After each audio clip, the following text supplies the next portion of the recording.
Ask AM Qasmi का ये episode number 2 है, जिसमें मैं अपने स्टूडेंट्स के सवालों के जवाब देता हूँ। पहला सवाल मेरे सामने है मुमताज़ शेख का, और ये कहते हैं एक शख्स ऑनलाइन फ़ूड ऑर्डर करने वाली कंपनी जैसे ज़ोमैटो, स्विगी की डिलीवरी बॉय का जो ऑर्डर कैंसिल हो जाते हैं, वो ना तो होटल वाले लेते हैं और ना ही कंपनी लेती है।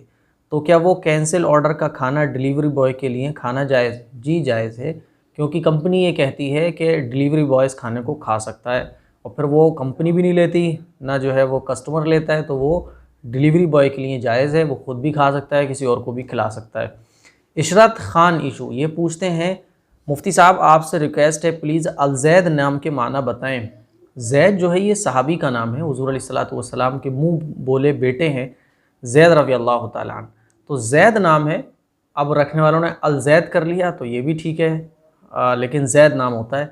अलजैद ये नाम ठीक नहीं है। अरबिक की जो ग्रामर होती है उसके अकॉर्डिंग अलजैद ठीक नहीं है, ज़ैद नाम होता है। सुमेरा नूर, मुझे बहुत खुशी होती है आपकी क्लास ज्वाइन करके, और मुझे बहुत बेहतर पढ़ना आ गया है। इंशाल्लाह मैं और अच्छा पढ़ूंगी आपकी तरह, आप मेरे टीचर हैं। जी आप मेरी स्टूडेंट हैं, और मैं तो सभी अपने मुसलमान भाइयों से ये कहना चाहता हूँ कि कुरान आप चाहें तो बहुत अच्छा पढ़ना सीख सकते हैं, और इंशाल्लाह मेरे बहुत सारे स्टूडेंट्स ऐसे भी होंगे जो मेरे से भी अच्छा पढ़ना सीख जाएंगे, बहुत अच्छी क़िरात कर लेंगे। तो बिल्कुल मेरी दुआएं आपके साथ हैं। हमें कुरान अच्छा पढ़ना भी चाहिए। कुरान हमारे उस्ताद कहा करते थे, मुफ्ती सईद साहब पालनपुरी दामद रहमतुल्लाह अलैह, अभी हाल ही में उनका इंतकाल हो गया, शेखुल हदीस थे।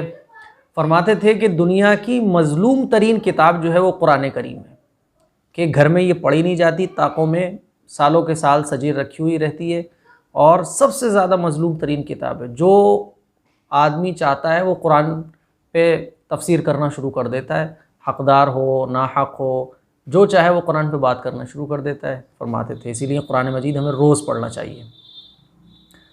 आमिर खान पूछते हैं, आपकी कोई भी वीडियो नहीं है जिसमें आपने झूठ से रिलेटेड कुछ बताया हो। मुझे जानना है कि किस तरह का झूठ पर हमें गुनाह मिलेगा।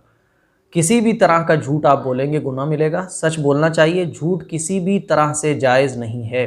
झूठ बोलना ये गुनाह है, और झूठ बोलना गुनाह कबीरा है, इसलिए झूठ नहीं बोलना चाहिए, हमेशा सच बोलना चाहिए, यही इस्लाम की तालीम है।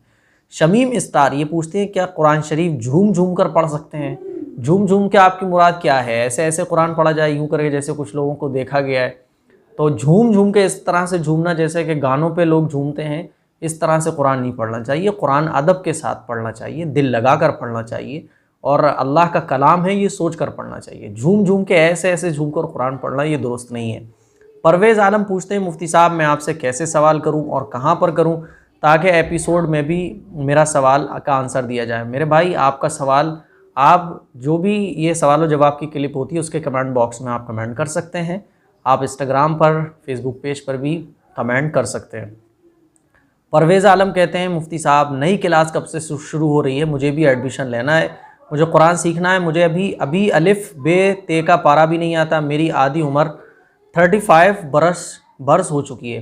तो मेरे भाई अब इंशाल्लाह मैं सोच रहा हूँ कि जो मेरा बड़ा वाला चैनल है AM इस्लामिक जोन, उस पर मैं दोबारा से नूरानी कायदा बिल्कुल स्टार्टिंग से कुरान मजीद पढ़ाना शुरू करूँ, बिल्कुल स्टार्टिंग से। तो देखिए कब इंशाल्लाह वहाँ क्लास आती है, लेकिन आप चाहें तो पहले से जो क्लास पढ़ी हुई हैं 1 बाय 1 एक एक करके नूरानी कायदे से वो क्लास भी आप देख सकते हैं, और इंशाल्लाह बड़े आसानी के साथ, मैं आपको गारंटी देता हूँ कि आप कुरान मजीद बड़े आसानी के साथ सीख जाएंगे। खलील अब्बासी ये कहते हैं, मुफ्ती साहब मैं आपके साथ कुरान शरीफ, मगर आवाज़ साफ़ नहीं निकलती, लफ्ज़ साफ़ नहीं होते। कोई बात नहीं, आप कोशिश करते रहिए। अल्लाह रब्बुल इज़्ज़त आपकी कोशिश पर, आपकी नीयत के मुताबिक आखिरत में आपको अजर अता फ़रमाएगा। आपकी नीयत अगर अच्छे कारी बनने की है, कुरान को खूब पढ़ने की है, फिर सारी ज़िंदगी अगर लफ्ज़ साफ़ नहीं निकलते, लेकिन आखिरत में आपको अजर पक्का मिलना है। मेरा ख़ान ये पूछती हैं, मुफ्ती साहब आप बहुत अच्छी बातें बताते हैं, अल्लाह आपको अच्छा रखे, आपको भी अच्छा रखे। मुफ्ती साहब मैंने आपको कई बार कॉल किया पर आपने फ़ोन ऑफ आता है, हमें कोई और नंबर दे दें जिससे हम आपसे बात कर सकें। अच्छा आप लोग मुझे बताएं, कमेंट करके मुझे बताएं कि कॉल का जो सिलसिला है वो कैसे सेट किया जाए, और क्या टाइमिंग होना चाहिए, कैसे कॉल रिसीव करने का सॉल्यूशन कोई निकालिए। आप लोग मुझे कमेंट करके बताइएगा, क्योंकि ज़ाहिर है कॉल सबके रिसीव करना बड़े मुश्किल होते हैं, फिर बड़े बड़े मसले भी होते हैं। कोई 5 मिनट ले रहा है, कोई 10 मिनट ले रहा है। शाहीना परवीन ये कहती हैं दादा के नाम पर पोते का नाम रख सकते हैं क्या, जबकि दादा फौत हो चुके हैं। मतलब दादा और पोते का एक ही नाम रख सकते हैं? बिल्कुल रख सकते हैं। हुज़ूर अलैहिस्सलातु वस्सलाम के ज़माने में तो ऐसे ही नाम रखे जाते थे, है ना, तो बिल्कुल रख सकते हैं, नो प्रॉब्लम। और ये ज़रूरी नहीं होता कि दादा फौत हो चुके हैं, अगर दादा ज़िंदा हो तब भी पोते का नाम दादा के नाम पर रखा जा सकता है। हज़रत अली रज़ी अल्लाह तआला अन्हु के जो है वो पोते थे तो उनका नाम अली था, और हुजूर के ख़ानदान में ही दादा का नाम है, बच्चों का नाम भी वही है, अब्बा का नाम है, बच्चे का भी नाम वही है।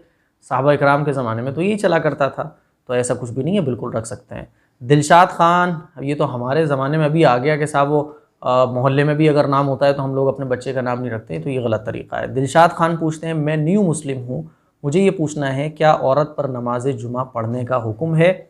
औरत पर नमाज जुमा पढ़ने का हुक्म नहीं है। जुमे के दिन ख़वातीन जो है वो ज़ोहर की नमाज़ अदा करेंगी घर पर ही। औरतों पर जुमा वाजिब नहीं है। हाँ, अगर किसी मस्जिद में औरतों का इंतज़ाम होता है, वैसे तो औरतों के लिए अफजल यही है घर के अंदरूनी हिस्से में नमाज अदा करें, ये उनके लिए अफजल है। लेकिन अब तो कहीं कहीं अगर मस्जिद में पर्दे के साथ इंतज़ाम है औरतों का अलग, तो वहाँ औरतें जा सकती हैं, लेकिन बहरहाल अफजल यही है कि औरतें घरों पर ज़ोहर की नमाज़ अदा करें।